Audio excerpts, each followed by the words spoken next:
Manji was on his knees when the maid found him. Not wounded, not dying, worse. Begging. "Please," he said, his voice cracking against the marble floor of his own office. "Don't leave me." His wife didn't answer. She just kept walking, her heels echoing down the hallway, past the woman frozen outside the door, with a stack of folded towels pressed to her chest. Natasha had worked in that mansion for 2 years. She had never once seen the most feared man in the city cry. She would resign the next morning. She had no idea that single decision, filed, stamped, and then forgotten in a drawer, was about to make her the most powerful woman in Korea's underworld. If you're already hooked, hit subscribe, because this story only gets crazier from here. Drop where you're watching from in the comments before we continue. 3 days later, gunfire would tear through that mansion and leave almost no one alive.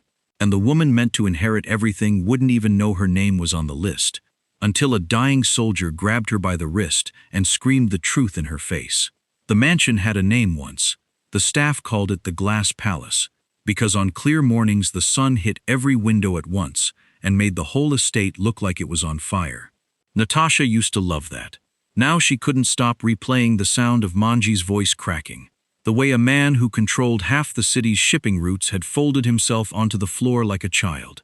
She didn't sleep that night. By 6 in the morning, she was standing outside the house manager's office with a single sheet of paper in her hand.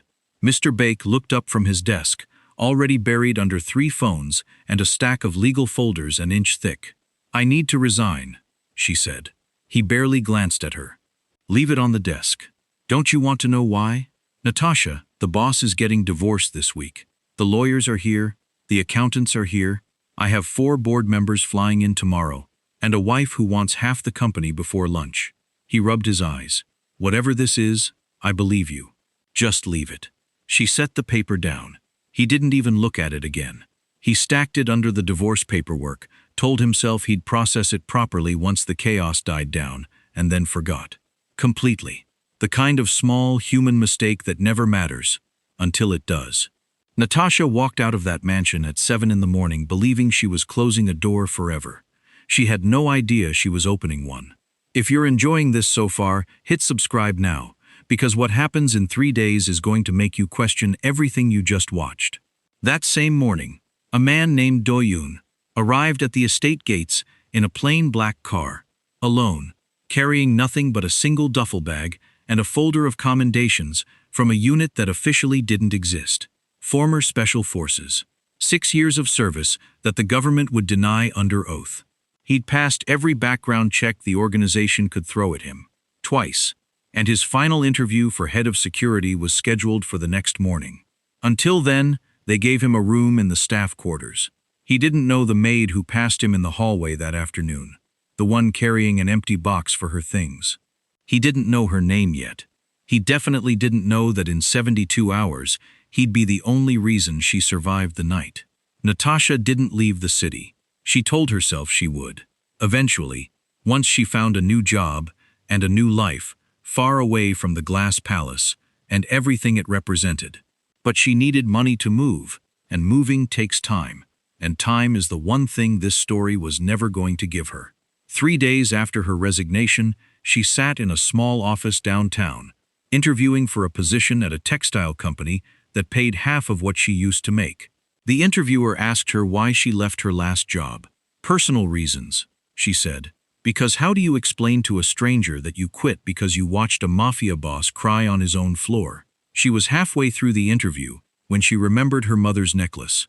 She'd left it in the staff quarters, tucked inside a drawer she'd been too rushed to check on her last day. It was the only thing of her mother's she had left. She excused herself early. She caught a cab back to the estate as the sun was starting to drop behind the hills, telling herself she'd grab it and be gone in 10 minutes. 10 minutes, that's all it should have taken. But wait, here's where it gets crazy. She was still in the staff quarters, kneeling in front of an open drawer, when she heard the first gunshot. It didn't sound like a gunshot at first. It sounded like something falling. Then came the second one, closer, and the third, and then there was no mistaking it. The estate was screaming. Not people, the house itself, in the way glass shatters and doors slam, and feet pound down hallways that were never built for running. Natasha didn't move. She'd read once that the human body freezes before it fights or flees, and she finally understood what that meant. Crouched behind a dresser with her mother's necklace clutched so hard the chain cut into her palm. Masked men moved through the mansion with a horrifying, practiced silence. No shouting, no threats, no demands for money or safes or secrets, just the quiet, mechanical work of men who had done this before and knew exactly where every camera was, exactly which doors locked from which side, exactly how long it would take security to respond. Because security wasn't responding. Security was already dead. The kitchen staff never made it out. The drivers never made it past the garage. 2 executives were found in the boardroom, still holding their phones, still trying to call someone who could save them. Manji fought. Whatever else could be said about him, he fought. He made it to the vault room and held the door with a strength that surprised even the men sent to kill him, buying time for people who were already gone. It wasn't enough. It was never going to be enough. When the door finally gave, there was no negotiation, no final speech, no mercy. There was just silence. And then there wasn't. And then there was again. Natasha didn't know any of that yet. She only knew that the footsteps were getting closer, and that she'd hidden herself in a closet that suddenly felt like the smallest, most fragile place in the world, and that she was about to die in a house she no longer even worked for. The door burst open. She didn't scream. She didn't have time to. A hand clamped over her mouth, and for one terrifying second she thought this was it, until she registered the voice, low and urgent and bleeding from somewhere she couldn't see. "Don't make a sound," Doyen whispered. "I'm getting you out." She stared at him, this stranger from the hallway, blood soaking through his shirt, and somehow found her voice. "Who? What is happening?" "Later. Move now." She shook her head, pulling back. "I don't even work here anymore. I don't understand." He gripped her shoulders, and for the first time, his voice broke through the calm. "You're the next boss. If you're still with me, comment where you're watching from, because you are not ready for what happens when they reach that hidden office." He didn't wait for her to agree. He pulled her out of the closet, through a service corridor slick with something she refused to look down at, past a wall where the security monitors flickered uselessly, dark and dead. She kept her eyes forward. She had learned, in the space of 90 seconds, exactly how loud silence could be. They reached Manji's private office through a door disguised as a bookshelf, the kind of thing she'd walked past 100 times without knowing it existed. Doyun pressed his palm against a hidden panel, and the shelf clicked open onto a room she never knew was there. Inside, a wall of files. A locked cabinet, already forced open. A single leather-bound book, sitting on the desk, like it had been waiting for them. "What is this place?" she breathed. "The real records room." Doyun was already moving, scanning shelves with the kind of urgency that told her he knew exactly what he was looking for. "Everything the lawyers see is a copy.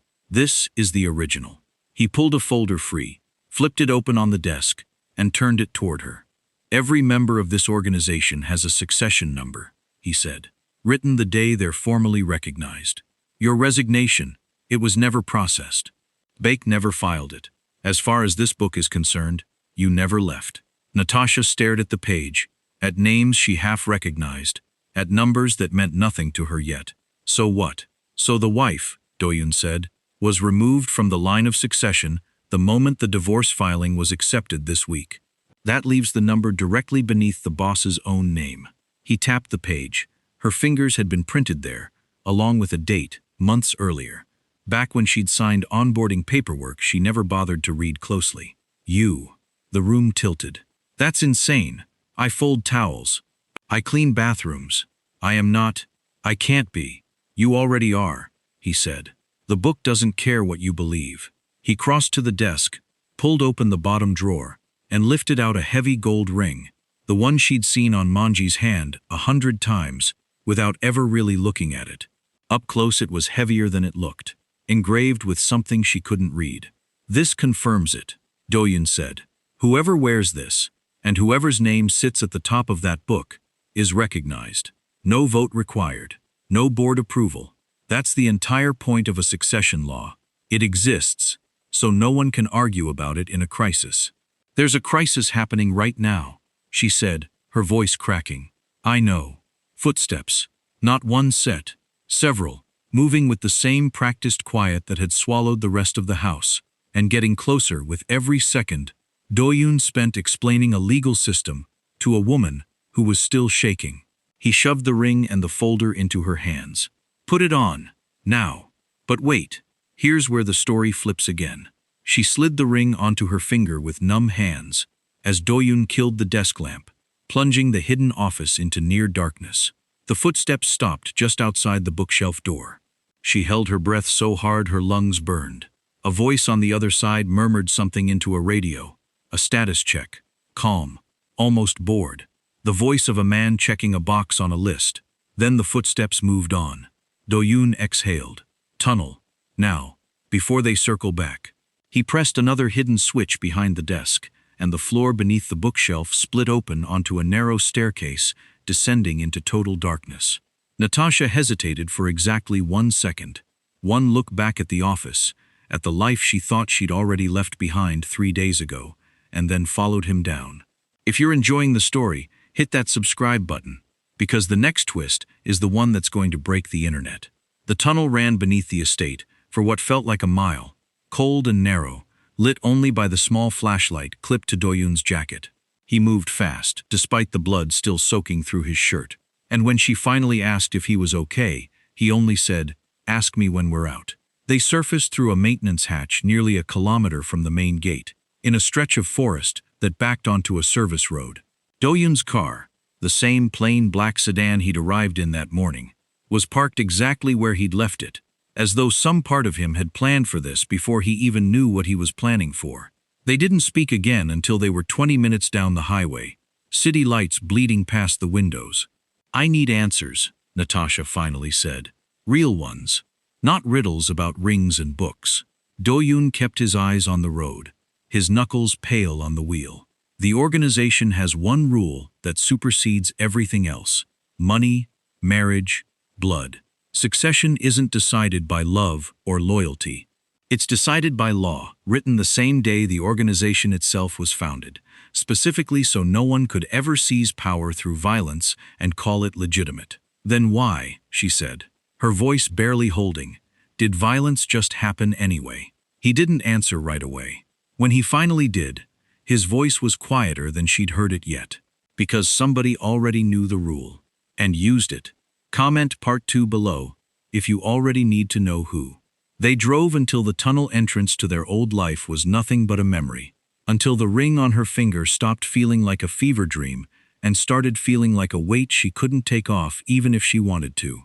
Natasha turned it over in her hands, engraving catching the passing streetlights, and understood, with a certainty that terrified her more than the gunfire had, that the worst part of this night wasn't behind her.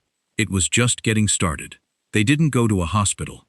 Do-yoon refused, gritting through the pain of a graze wound along his ribs with the kind of stubbornness that told her arguing was pointless.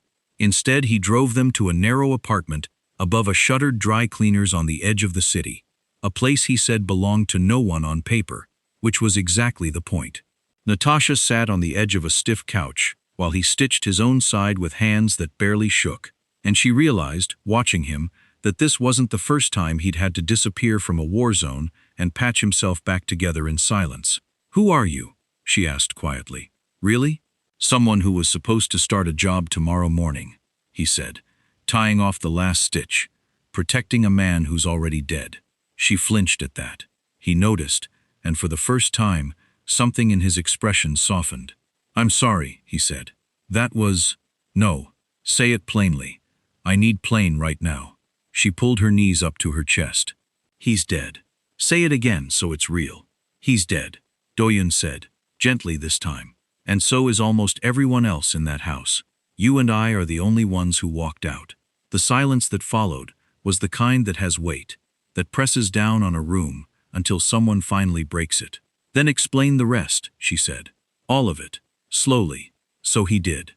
He explained that the organization Manji ran wasn't just a shipping empire with a violent reputation. It was structured, ancient in its own way, governed by a charter written decades before either of them was born. He explained that the ring meant nothing without the book, And the book meant nothing without a lawyer willing to verify it in front of witnesses who couldn't be bought. He explained that whoever orchestrated tonight's massacre hadn't done it blindly. They'd known about the succession law, known exactly who stood where in line, and moved to erase everyone standing between themselves and the top.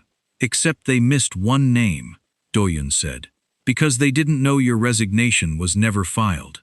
If you're still here, drop a comment telling me you caught that detail before he said it out loud. They spent the next 2 days barely leaving the apartment, Natasha memorizing pages from the folder Doyun had stolen, learning names and numbers and a hierarchy she'd never asked to understand. He taught her which board members could be trusted and which couldn't, which security protocols still applied even with the mansion in ruins, how to hold herself in a room full of men who would look for any excuse to dismiss her. "They're going to see a maid," he told her bluntly, the third night, as she practiced signing her name the way a boss might. "Not because you don't deserve the ring, because it's easier for them to see a maid than to see what's actually true." "Then how do I make them see it?" "You don't ask them to see it," he said. "You make them unable to look away." On the fourth day, a knock came at the door that made both of them freeze, until Doyun checked the peephole and exhaled, unlocking it fast. An older man stepped inside, silver-haired, immaculately dressed despite the hour, carrying a briefcase like it contained something more dangerous than money. Natasha recognized him instantly. The organization's lawyer. She'd served him tea a dozen times in a house that no longer existed. "Mr. Yom," Doyun said, "you got my message." "I got several," the lawyer said, setting the briefcase down and turning to look at Natasha with an expression she couldn't quite read, somewhere between disbelief and something close to relief. "I had to see it myself before I believed it." He opened the briefcase, pulled out documents of his own, and laid them beside the folder Doyun had already shown her. Timestamps, filing records, a digital log proving, beyond any argument, that her resignation letter had been received but never processed before the divorce paperwork buried it completely. "It's real," Yom said quietly. "Whether anyone wants it to be or not, the law doesn't care about convenience." Natasha stared at the papers as though they might rearrange themselves into a version of her life that made sense. "So what happens now?" "Now," Yom said, "we make it official in front of the board. Before the people who did this can install someone else in your place and call it settled." He hesitated, glancing toward the window, as though the walls themselves might be listening. "There's something else you both need to see first." He pulled a final item from the briefcase, a photograph, grainy, clearly pulled from a security feed recovered from the estate's backup servers before they went dark. It showed a masked figure standing in the wreckage of the vault room, radio in hand, speaking to someone off camera. "We traced the call," Yom said. "It wasn't made to a rival organization. It wasn't made to a buyer. It wasn't made to a private number, registered under a name none of us expected." He turned the photograph over. On the back, in his own handwriting, was a name that made the room go absolutely silent. But wait, this is the moment the whole story turns inside out. Natasha read the name twice before it made sense, and when it finally did, something cold settled in her chest that had nothing to do with fear of the men who'd tried to kill her. It had everything to do with grief for a woman she'd once brought tea to every single morning. A woman she thought she understood. A woman whose tears walking away from Manji's office had looked exactly like heartbreak, and never once, not for a second, looked like betrayal. "That's not possible," Natasha whispered. "I wish it wasn't," Yoam said. But the wife didn't just leave him. If you're enjoying this story, hit subscribe now, because you are absolutely not ready for what she was hiding. 6 months before the divorce, before the mansion became a crime scene, before Natasha ever heard the words succession law, the boss's wife had been sitting in a car on a rain-soaked street, staring at a phone screen with a name on it she hadn't seen in a decade. Her name was Seo-yeon, and the man calling her had once been someone she loved before Manji, before the marriage, before the version of her life that came with security detail and silk, and a husband who adored her in the quiet, distracted way powerful men often do. His name was Jinho. And the last time she'd heard from him, he'd told her, calmly, that he'd never really left. She answered the call because some instinct told her not answering would be worse. I need you to do something for me, Jinyo said, in the same voice she remembered from years ago, warm on the surface, cold underneath. Divorce him, Seo-yeon laughed, disbelieving, until she realized he wasn't joking. I'm not doing that. You will, he said, because if you don't, I will walk into that house, and I will not leave a single person breathing inside it, including you. She sat in that car for almost an hour after he hung up, staring at rain hitting the windshield, trying to convince herself it was an empty threat from a man who'd always liked drama. But Jinyo had never made empty threats. Not once. Not in the years she'd known him. Not in the years since. She filed for divorce 3 weeks later.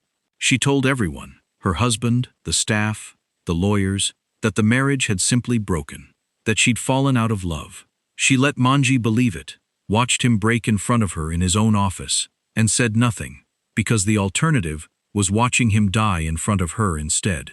She thought, if she could just get far enough away, if she could just sever the connection cleanly enough, Jinho would leave the rest of them alone. She was wrong. But wait, here's the part that makes this even worse. Jinho never intended to spare anyone. The divorce was never about mercy. It was about clearing a legal obstacle, removing Seo-yeon from the succession line, so that when he made his move, there would be one less name standing between him and the throne he believed should have been his, a decade ago. Back when he and Manji had once been partners, before a betrayal neither of them ever spoke about again. So-yeon didn't know any of that, the night the masked men entered the mansion. She found out 3 hours later, watching the news alone in a hotel room, learning her husband was dead from a headline instead of a phone call. She hadn't saved him. She'd only made it easier to kill him. Comment Part 2. If your heart just broke a little for her too, because she's not the villain you think she is. By the time Yeom finished laying out the truth in that small apartment above the dry cleaners, Natasha found herself gripping the edge of the couch, furious and grieving in the same breath, furious at a man she'd never met, grieving for a woman she used to serve breakfast to every single morning, without knowing a single true thing about her. Where is she now? Natasha asked. Nowhere anyone can find her, Yeom said. She disappeared the same night the news broke. My guess is, she's not hiding from us. Then who? Him, Do-yoon said quietly. She thought giving him the divorce would end it. Now she knows it didn't. That makes her the only other person alive who understands exactly what Jinho's capable of. Yeom folded his hands. Which means we have very little time. If Jinho already controls the men who did this, he'll move to install a puppet successor before anyone questions the succession law at all. The board convenes in 5 days for the emergency session. Whoever walks in wearing that ring and holding this book first controls everything after. Natasha looked down at the ring on her finger, heavier now than it had been the night Do-yoon first put it there. Then we walk in first, she said. Do-yoon looked at her, really looked at her, the way he hadn't since the tunnel, and for the first time since the massacre, something like belief crossed his face. Yes, he said, we do. If you've made it this far, you already know this story deserves a part 2. Comment it below and hit subscribe, because the coronation is where everything finally collides. There was a version of this story that started long before Natasha ever set foot in the Glass Palace, one that belonged entirely to 2 young men who used to call each other brothers. 10 years earlier, Manji and Jinyo had built the first version of the organization's shipping network together, working 18-hour days out of a single rented warehouse, splitting profits down the middle because neither of them trusted the idea of one man holding more power than the other. Back then, there was no charter, no succession law, no boardroom on the top floor of a glass tower. There was just 2 men who believed they were building something that would outlast them both. It fell apart over a single decision that neither of them ever spoke about publicly again. A shipment went wrong. Not catastrophically, a delay, a lost container, the kind of setback that happens in any growing business. But the client involved was not the forgiving kind, and someone needed to answer for it. Jinsho wanted to protect the men on the ground who'd made the call under pressure. Manji, newly aware of exactly how fragile trust was in their world, made the harder choice. He handed over the names. 2 of Jinho's closest friends went to prison for a mistake that was never entirely theirs to carry. Jinho never forgave him. Publicly, he stepped back from operations. sold his stake, disappeared into legitimate business ventures that made him wealthy in his own right, but never came close to the empire Manji eventually built. Privately, he spent a decade watching from a distance, telling himself the empire should have been his too. That loyalty should have counted for more than a boardroom's cold calculus, that the charter Manji wrote afterward, the one formalizing succession and legitimacy, was really just a way of locking Jinho out permanently, dressed up as tradition. He wasn't entirely wrong about that last part. He was wrong about almost everything else. But wait, here's the detail that changes how you see everything that happened next. Seo Yun had known both of them back then. She dated Jinho first, years before Manji, back when the three of them were young enough to believe the future was something they controlled. When she eventually chose Manji, not out of ambition, but because she'd watched him make the harder, more painful choice during the shipment crisis, and respected him for it even as it cost him a friendship, Jinho took that as confirmation of everything he already believed. That loyalty lost to convenience. That the people who did the right thing on paper were the same people who abandoned the people who mattered most. He carried that conviction for a decade, quietly, patiently, waiting for an opportunity that finally arrived the moment Manji's health forced conversations about succession into boardrooms Jinsho no longer had access to. He didn't need to seize the empire through force alone. He needed one piece of leverage that would let the charter work in his favor instead of against it. And Seo Yun, reachable, vulnerable, still carrying whatever guilt a decade-old choice leaves behind, was exactly that.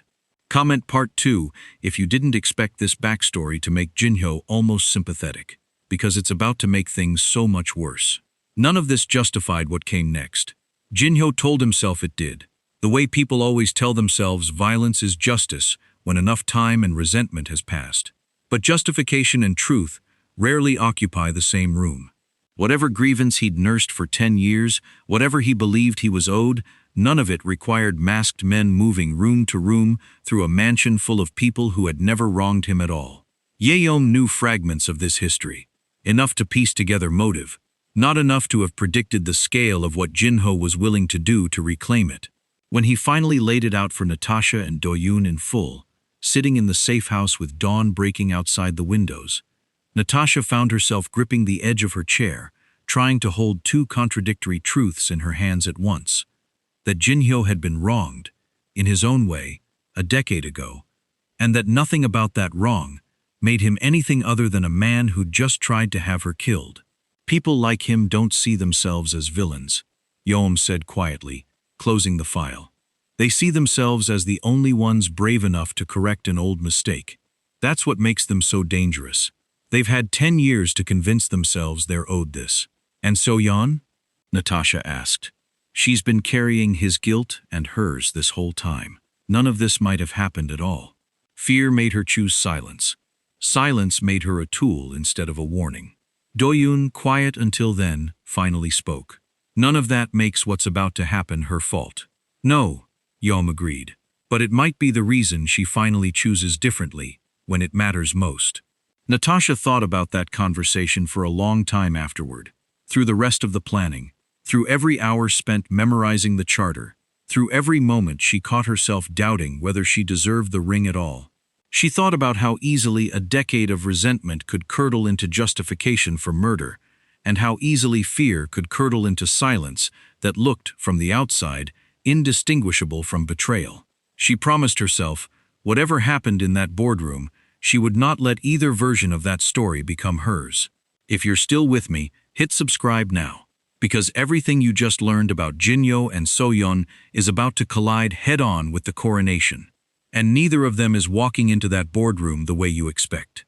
The 5 days that followed were unlike anything Natasha had ever lived through, and she'd already survived a massacre. Yeom moved them to a second safe house the next morning, insisting the dry cleaner's apartment was no longer secure now that Jinho's people would be actively hunting for loose ends. He was right to worry. Twice in the first 2 days, Do-yoon spotted the same gray sedan idling too long on their street, and twice they packed everything into bags within minutes and disappeared before it could circle back. They're not looking for you specifically, Do-yoon told her, checking the street through a gap in the blinds. They're looking for anyone who survived, You're a loose end to them. Nothing more. That's supposed to comfort me? No, he said. It's supposed to keep you sharp. Between the moving and the hiding, Yam drilled her relentlessly on the parts of the charter that mattered most. Not the whole document, which ran hundreds of pages, but the sections that would matter in front of a board of men who'd spent decades learning to smell weakness in a room. Article 17, the succession clause itself. Article 4, the rules governing an emergency session. The obscure footnote in Article 12 that made forged claims to the ring a criminal offense within the organization's own internal court. A detail Yom seemed almost gleeful about. If Jinho's already prepared a puppet successor, Yam explained, spreading documents across a cheap motel table, he'll need a forged version of this book, or a false ring, or both. The moment we can prove forgery in front of witnesses, the board has no choice but to recognize the true claim. That's not tradition. That's law they wrote themselves, generations ago, specifically to survive exactly this kind of coup. And if they don't recognize it? Natasha asked. If they just decide not to care? Yom was quiet for a moment. Then it stops being a legal matter. Doyen didn't look up from the gun he was cleaning at the end of the table, which is why I'm coming with you into that room. If you're still writing this story with me, hit subscribe, because the training montage is over and the coronation is about to begin. On the third night, Natasha couldn't sleep, and she found Doyun sitting alone on the fire escape outside the motel room, staring at a city skyline that used to include a mansion neither of them would ever set foot in again. Can I ask you something? She said, sitting beside him. Depends what it is. Why does any of this matter to you? You were supposed to start a job. You don't owe this organization anything. You don't owe me anything. She pulled her knees to her chest against the night air. You could have walked away the second we got out of that tunnel. He was quiet long enough that she thought he wouldn't answer. My sister worked in a house like that one, he finally said. Different family, same kind of world. When it fell apart, and it did fall apart, the way these things always eventually do, nobody protected the people who weren't important enough to matter. She wasn't important enough to matter. His jaw tightened. I told myself, if I was ever in a position to change that outcome for someone, I would. Natasha didn't know what to say to that, so she said nothing, and let the silence between them turn into something that wasn't quite comfortable, but wasn't painful either. Something closer to two people who had decided, without quite saying it out loud, that they were in this together now, whatever happened next. Thank you, she finally said, for coming back for me in that closet. I'd do it again, he said. Then, quieter. I think I'd do it again even if none of this was true. Even if you were still just the maid who folded my towels. She looked at him, something shifting in her chest that had nothing to do with succession law or gunfire or grief. I was never just anything, she said softly. No, he agreed. You weren't. But wait. Before you get too comfortable, remember what Yum said. Somebody's already preparing a fake claim to that throne, and they are 5 days closer to the boardroom than either of them realize. On the morning of the fourth day, Yom arrived with news that changed everything. His contact inside the organization's finance division had confirmed it. A man matching Jinho's description had already met privately with 2 senior board members, presenting documents that claimed a verified successor was prepared to step forward at the emergency session. The forged claim wasn't a rumor anymore. It had a name attached. Yoam slid a photograph across the table. A young man Natasha had never seen before. Expensive suit, practiced smile. The kind of face built specifically to be trusted by people who'd never bother to check. Who is he? Natasha asked. Nobody, Yoam said grimly, which is exactly why Jinhyo picked him. A nobody is easy to control. A nobody doesn't ask questions. He tapped the photograph. In 5 days, this man is going to walk into that boardroom wearing a ring that isn't his, holding a book that isn't real, and unless we're standing there to stop it, the entire organization is going to hand him everything.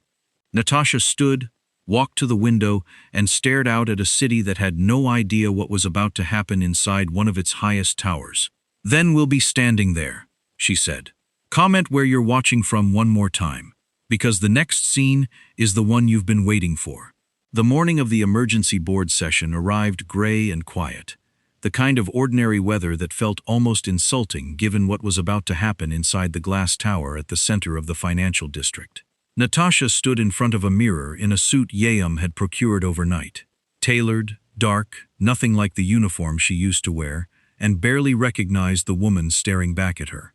Not because the clothes had changed her, because everything underneath them had. "You don't have to do this," Doyun said from the doorway, watching her adjust the ring on her finger for the 10th time. "There's still time to disappear. New name, new country. Nobody would blame you." "I know," she said, "but you're still going." She turned to face him. He gave everything to protect that vault, Doyun. Not because of what was inside it, because of what it represented. Decades of people who trusted a system to be fair, even when the men running it weren't always good. "If I walk away now, Jinho doesn't just win. He proves the whole thing was always a lie." She straightened her jacket. "I refuse to let that be true." Doyun studied her for a long moment, something unreadable passing behind his eyes. "Then let's go prove it wasn't." The boardroom occupied the entire top floor of a tower none of the city's residents knew belonged to the organization at all, hidden behind the name of a shipping conglomerate that filed perfectly ordinary taxes and perfectly ordinary press releases. Inside, it was anything but ordinary. 22 board members sat around a table built from a single slab of dark stone, flanked by security who answered to no police force in the country. Jinho's puppet successor was already there when Natasha, Doyun, and Yeom arrived, standing at the head of the table in a suit that cost more than most people's cars, holding a leather-bound book that looked, from across the room, exactly like the real one. Almost exactly. If you're this deep into the story, you already know this scene deserves your subscribe. Hit it now, because we are seconds from the twist you've been waiting for. "Gentlemen," the young man was saying, his voice smooth and rehearsed, "in accordance with the charter, and given the tragic and sudden loss of our leadership, I present myself as the verified successor, recognized by..." The doors at the back of the room opened. Every head turned. Natasha walked in first, the real ring catching the light from the windows, her spine straighter than she'd ever held it in her life. Behind her came Doyun, wounds barely healed, jaw set like a man who had made peace with dying in this room, if it came to that. Behind him, Yeom, carrying the true book, the resignation records, and a folder of security timestamps that would settle any argument before it even began. Silence swallowed the room whole. "I apologize for the interruption," Yeom said, his voice carrying easily across the stone table. "But I believe this session is about to make a decision based on fraudulent documentation." The puppet successor's composure cracked for exactly 1 second, long enough for everyone at that table to see it. "This is absurd. Security records show this woman resigned from her position weeks ago. They show a resignation letter was received," Yeom corrected calmly, laying his documents across the table one by one. "They do not show it was ever processed. Under Article 17, an unprocessed resignation does not remove a member from the line of succession, which means, as of the night of the attack, the true successor to this organization was never in question." He set the time-stamped log down last, letting it speak for itself. Whispers moved through the room like wind through dry grass. Board members who had known Manji for decades leaned forward, studying the documents, studying Natasha, studying the ring that no forged copy could quite replicate, not to eyes that had spent a lifetime around the real one. "This is a Maid," one board member said flatly, not unkindly, but not gently either. "You expect us to hand an empire to a woman who cleaned bathrooms 3 weeks ago?" Natasha stepped forward before Yeom or Doyun could answer for her. "I expect you to follow the law your organization has followed for generations," she said, her voice steadier than she felt. "The same law that protected every one of you from a coup exactly like this one. If you set it aside today because I'm inconvenient to look at, you're not protecting tradition, you're ending it." Comment Part 2, right now, if that line just gave you chills, because it's about to get so much worse. For a long moment, nobody spoke. The puppet successor's smile had entirely disappeared, replaced by something closer to panic as he glanced toward the back of the room, toward a door where, Natasha realized with a cold jolt, a masked figure had just stepped through, unnoticed by anyone still focused on the confrontation at the table. Yeom didn't waste the silence. He straightened, lifted his voice, and delivered the words the entire room had been waiting 5 days to hear. According to Article 17 of the organization's succession law, he announced, verified by original documentation, time-stamped resignation records, and confirmed by this office's own seal, the next lawful leader of this organization is. Gasps rippled through the boardroom before he even finished the sentence, board members rising from their seats, some in disbelief, some already reaching for phones, one elderly man near the window quietly beginning to applaud before catching himself. Natasha stood at the center of it, the ring heavy on her hand, feeling for one single suspended second like the last 3 weeks might actually end in something other than blood. Then the lights went out. Not everyone in that boardroom ran when the shooting started. Near the far end of the stone table, an elderly board member named Director Cho, one of the few remaining members who had known Manji's father, who had watched this organization survive 2 prior succession crises long before Natasha, or Doyoon, or even Jinhyo had been born, didn't duck for cover with the others. He simply watched, from behind an overturned chair, cataloging everything happening in the room, with the sharp, unhurried attention of a man who had learned decades ago that panic gets people killed faster than bullets do. He watched the masked men move with military precision. He watched the puppet successor fall first, discarded the instant he stopped being useful. And he watched Natasha, a woman he'd genuinely never noticed in 3 years of visiting the mansion, someone who had likely refilled his water glass a dozen times without him ever learning her name, get physically shielded by a wounded soldier who had every reason to save only himself. That single detail would matter more than anyone in that room understood yet. Because Director Cho, unlike nearly everyone else on the board, had actually read the full charter decades ago, cover to cover, back when his own succession had been contested by men just as convinced as Jinhyo that the rules only applied when convenient. He knew that Article 17 wasn't simply a technicality. It existed precisely because a man once tried exactly what Jinhyo was attempting now, and the organization's founders had written the law strong enough to survive gunfire, coercion, and a decade of resentment, specifically so that legitimacy could never again be decided by who was willing to kill the most people in a single room. When the alarms began wailing and the sprinklers hissed to life, Director Cho didn't run for the exits like the others. He crawled, slowly and deliberately, toward the fallen leather-bound book the puppet's successor had dropped, and pocketed it before security ever reached him. Not because he needed proof of the forgery, but because he wanted a witness's word to matter when this was finally over, and he intended to be that witness. If you caught that detail, comment Part 2 right now, because Director Cho is about to become the most important man in this entire story. He would tell the rest of the board, once the chaos settled and the injured were counted, exactly what he'd seen. A woman who could have run and didn't. A soldier who bled protecting someone he barely knew a week ago, and a wife who chose, at the exact moment it mattered most, to save the people her silence had once endangered, instead of the man threatening to kill them. That testimony alone wouldn't be enough to end a war Jinhyo had spent 10 years preparing to wage, but it would be enough to ensure that when the board reconvened in 7 days, they would not be walking in blind, and they would not be walking in without allies neither Natasha nor Jinhyo had accounted for yet. Natasha didn't know any of that yet, not while she was still crouched beneath a stone table with a soldier's arms around her and gunfire cracking through the dark. But somewhere in the smoke and the chaos, a decision was already being made on her behalf by a man she'd never once thought to notice. A decision that would matter more, in 7 days, than anything Jinhyo's masked men had managed to accomplish tonight. The law was still standing. It just needed someone left alive to say so out loud. Director Cho tucked the forged book deeper into his coat, pressed himself flatter against the floor as another round of gunfire tore across the room, and thought, with the strange clarity that sometimes arrives in the middle of chaos, that he had waited 3 years to see someone finally worth protecting walk through those doors. And he wasn't about to let a single stray bullet decide he'd been wrong.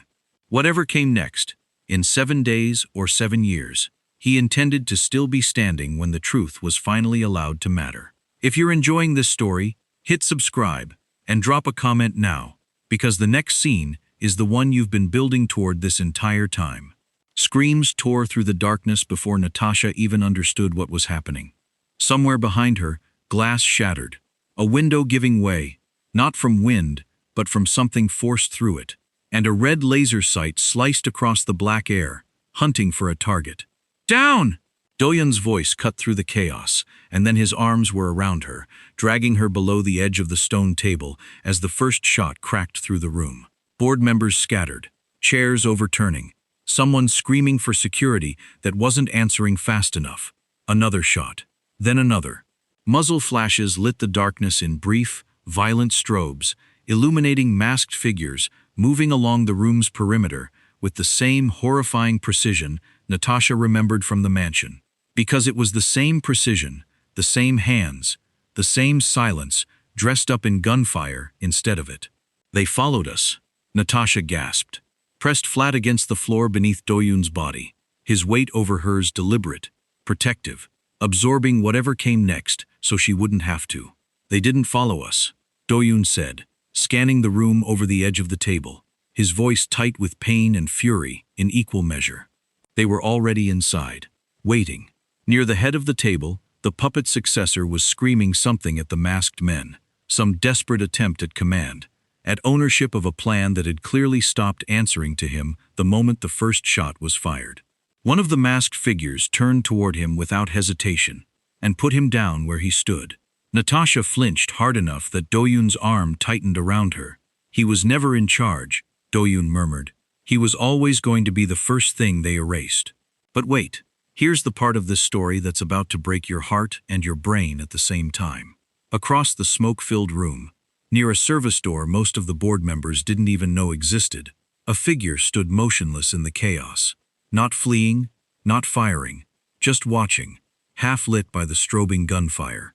Seo-yeon, Natasha's breath caught, the wife, alive. Here, in a room that should have been the last place on earth she'd risk showing her face, watching the massacre unfold with an expression that wasn't fear and wasn't triumph, something harder to name, something caught exactly between the two.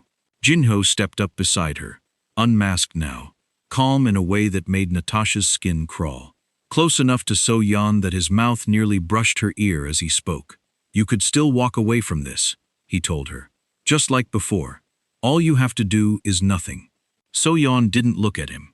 Her eyes were fixed across the room, on the woman she used to know as a maid, now crouched behind an overturned table, with a soldier's body shielding hers. Both of them alive only because of a piece of paper nobody had bothered to file correctly.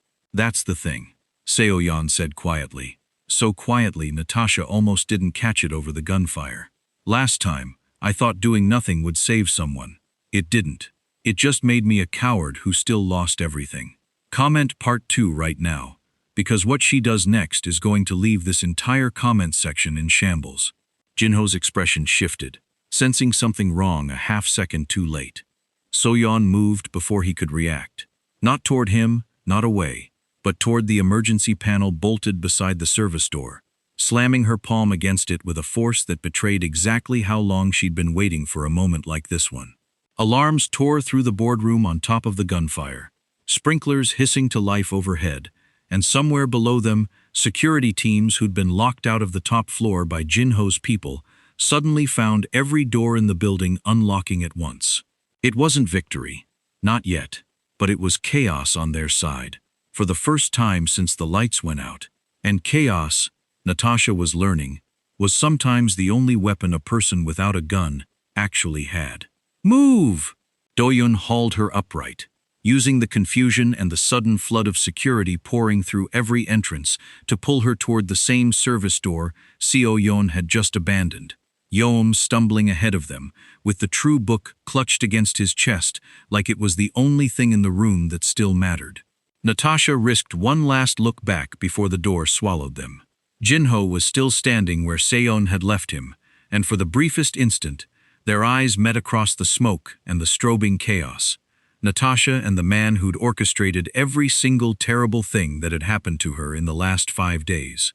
He didn't look angry. He looked almost amused, the way a man looks when a game he thought was already won Suddenly, unexpectedly, isn't. He mouthed two words across the room that she'd replay in her head for the rest of her life. Not yet. If you've made it this far in the story, you already know it deserves a part 2. Comment it below right now, because what happens in the next 7 days is going to be even bigger than everything you just watched.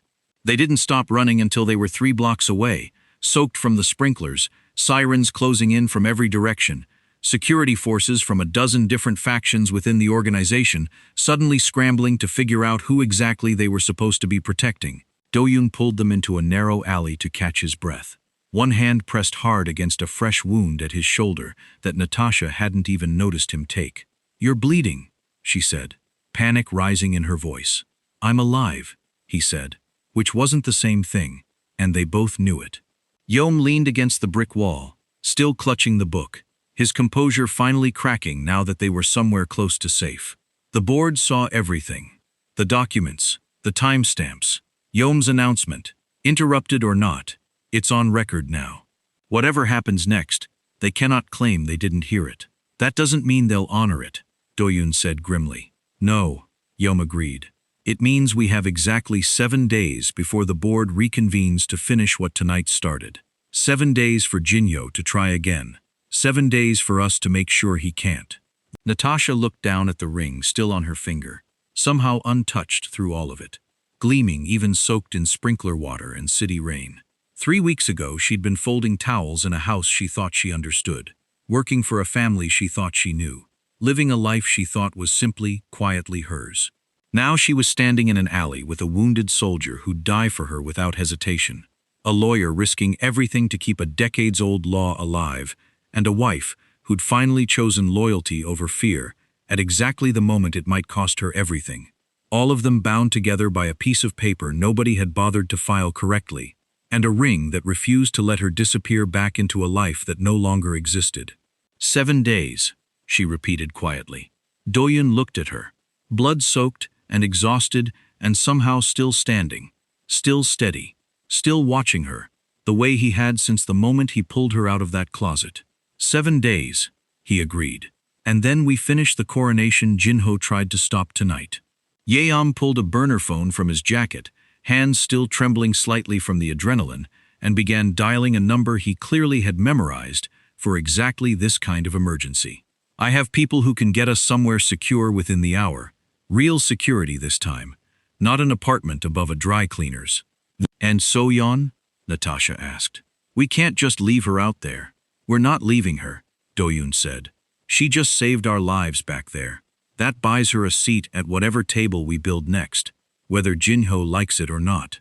Yom nodded slowly, already dialing. "I'll put the word out through channels Jinho doesn't control. If she wants to be found by us before she's found by him, she'll know where to go."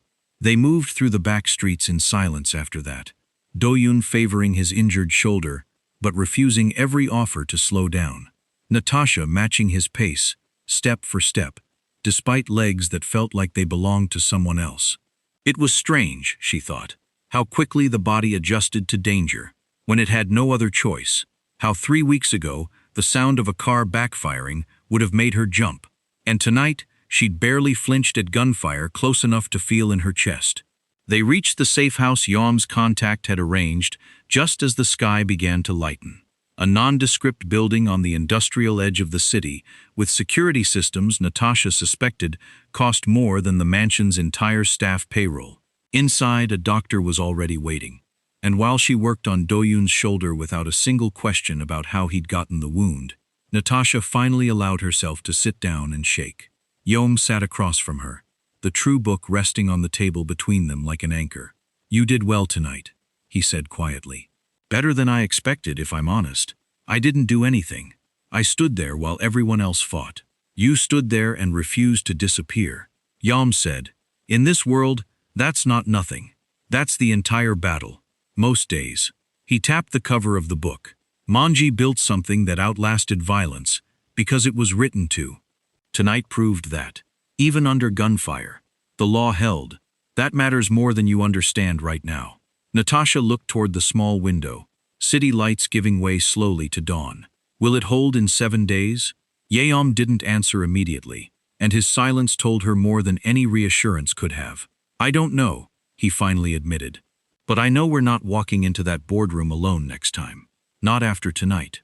Across the room, Do-yoon flexed his newly bandaged shoulder, wincing, and caught Natasha's eye with something that almost passed for a tired smile. 7 days, he said. "We'll be ready." She wanted to believe him completely. She almost did. Somewhere behind them, sirens wailed closer, and somewhere far above the city, in a boardroom stained with smoke and sprinkler water, a masked figure knelt beside the body of a man who was never really in charge at all, and made a single phone call to someone waiting for exactly this outcome. The screen went dark.